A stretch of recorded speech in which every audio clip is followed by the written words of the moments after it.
I recently picked up my brand new Model Y Performance, and after owning a Model S, another Model S, and a Model 3 Performance, I've picked up 20 hidden tips and tricks along the way, including some that have really saved my sanity. Here is a very little known secret. Now, you may know that you can drag and hold your finger to control the direction of air in your car, but did you know that if you use two fingers, you can actually split the air coming out from each air vent, which now lets the air move around you rather than either directly at you or just to one side. This is something that's misunderstood by a lot of Tesla and EV owners, and that is something called the supercharger urinal etiquette. As you approach most superchargers, you'll notice that the stalls will be in pairs, in 1A, 1B, 2A, 2B, and so forth. Now, what typically happens is that power is shared between two stalls, so if you are the only car charging at a pair, you're going to get the fastest rate available to you. If, however, you park up next to someone, so now both stalls are in use, the power will be divided between the two cars and you won't get the full charging speeds. So, as per the name, supercharger urinal etiquette, the rule of thumb is to fill superchargers by using every other one first, and only when that's all full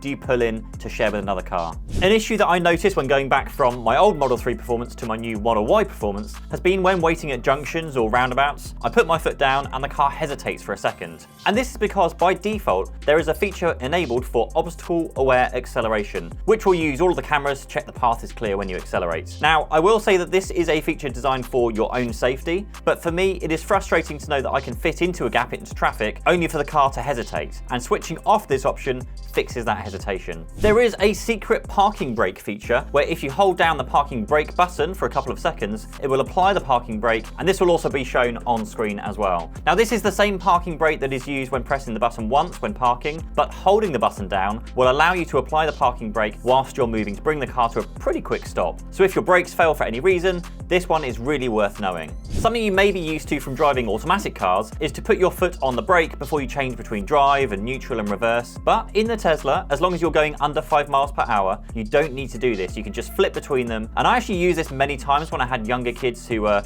asleep in the car. I'd drive home whilst my wife ran into the house to grab something, and whilst I waited, you just see me going back and forwards on my drive to keep the baby asleep. Speaking of which, Joe Mode. Now, Joe Mode is named after the person who requested this feature on Twitter, and it essentially makes all of the bings and bongs that this car makes much quieter. So if you do have kids sleeping in the car, it's less likely to wake them up. By default, when you enable autopilot, it sets your speed to how fast you're going, but if you hold down on the stalk for a couple of seconds, it will set it to the speed limit. But you can also go into the settings and adjust how far over or under the speed limit it will go. So if you always tend to drive maybe a few miles over or a few miles under, then you can set that here. When using autopilot, there are a few different ways you can disengage it. Either tap on the brake or put any amount of force on the wheel and it will disengage the autopilot. But my favorite and the easiest though is just push up on the stalk. And whilst you're using the autopilot, you can use the scroll wheel on the right to adjust your speed up and down, but also if you push the scroll wheel to the left or the right, it will adjust the number of car lengths it leaves between you and the car in front of you. For navigation, you don't need to tap multiple times or enter addresses just to get to home or to work. Simply swipe down on the navigation search bar to navigate home, or swipe to the side to navigate to work. Easy. Now, in terms of security, one thing to be aware of is that your glove box is also where a USB drive is located that records the Sentry footage from all the cameras around your car. So you want to ensure that you need a PIN code to get in to prevent any thieves from breaking in and then stealing the USB drive. One thing also to note is that using the Sentry feature, which keeps all of the cameras on and recording, can be quite a battery drain. From my experience, you'll lose a few percent per day with this feature enabled. So what I like to do when I'm at home is that I turn this feature off and make sure I have my own security camera set up to keep an eye on my car. Now, this way I'm not unnecessarily using battery up on my car when it's not needed. Now, in terms of navigation, there are two things to know. Number one, you can send directions from your phone straight to the car just by using Google Maps and sharing it to the Tesla app. And then number two, if you have an appointment in your calendar and that appointment has a location or an address set, then all you need to do is get in your car and the car will read your calendar and automatically set the navigation for where your calendar appointment is. Now, this next step is something that I've only recently done with my new Model Y, and that's mostly because some of these features didn't exist when I first got my last Tesla,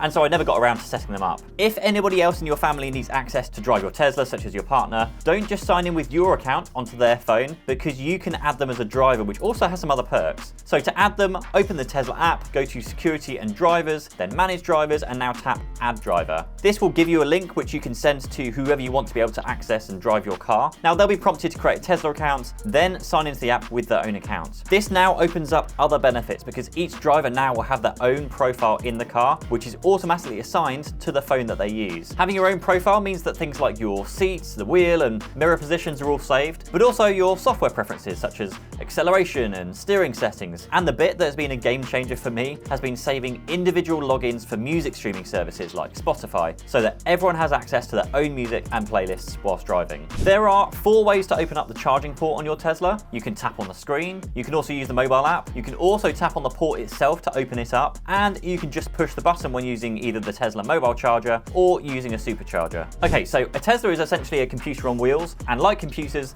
they sometimes, not often, but sometimes have software glitches. Now, I've had plenty over my time, and to fix all of them, you need to treat them like a computer by turning them off and on again. Now, in a Tesla, this means you need to reset the computer, and you do this by holding down the 2 scroll wheels on the steering wheel for a few seconds, and then you'll see the screen goes black as the car resets itself. This reset is actually safe to do whilst you're driving. Again, I've done it a number of times, but what you'll find, of course, is the screen goes black so you can't tell how fast you're going, and also the radio and the air conditioning will go off until the computer comes back online again, which takes around about 30 seconds or so. One feature that's worth checking on your Tesla is this one, where your car will automatically close its windows upon locking. So whilst you're walking away from the car locks itself and gives you that little honk to tell you it's locked, and then it'll also close any open windows. If you're worried about how much it costs to charge your car, then check to see if your energy provider offers a smart charging tariff specifically designed for EVs. Here in the UK, I recently switched to Octopus Intelligent, which gives me 6 hours overnight at 10 pence a kilowatt, and then costs 45 outside of that off-peak window. Now, as soon as I plug my car in, Octopus will also check to see if it can give me any additional off-peak windows by utilising like fluctuations in energy prices, and so far I've been able to charge my car pretty much from 4 PM in the afternoon through to 11 AM every day at the cheap rates, and that also means I can charge my Tesla home battery at those cheap rates too.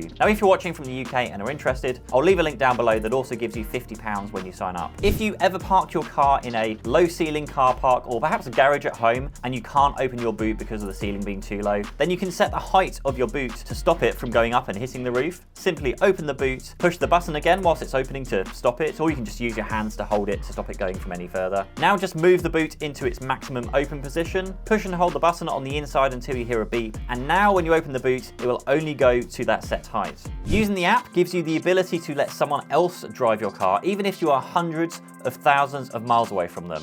Open the app and enable keyless driving, and now this will give a friend of yours 2 minutes to get in the car, push brake to start the car, and let them drive off without the need for a key fob or a card to get in. Speaking of buttons, the wipers can be a confusing thing to access and turn on or off, but here is the best way to do that. Simply push the button on the stalk in once, which will make the wipers go once, but now the wiper controls will be on the screen so you can tap to change them between off, to automatic, to fast or slow. And if you did want direct access to things like your windscreen wipers or heated seats without going through all the confusing menu systems, you can just change the shortcuts at the bottom of your screen exactly like an iPhone. Just tap and hold, and now you can drag whatever shortcuts you want onto the bottom of your screen. And if you ever get in a position where you are stuck at a charger because your charging cable is, stuck in the car, then there is a manual release right behind the charging port on the inside of your boot. You simply find the manual release, give it a tug, and that will unlock the charging cable that may be stuck into your car. Did I miss anything? Let me know in the comments down below.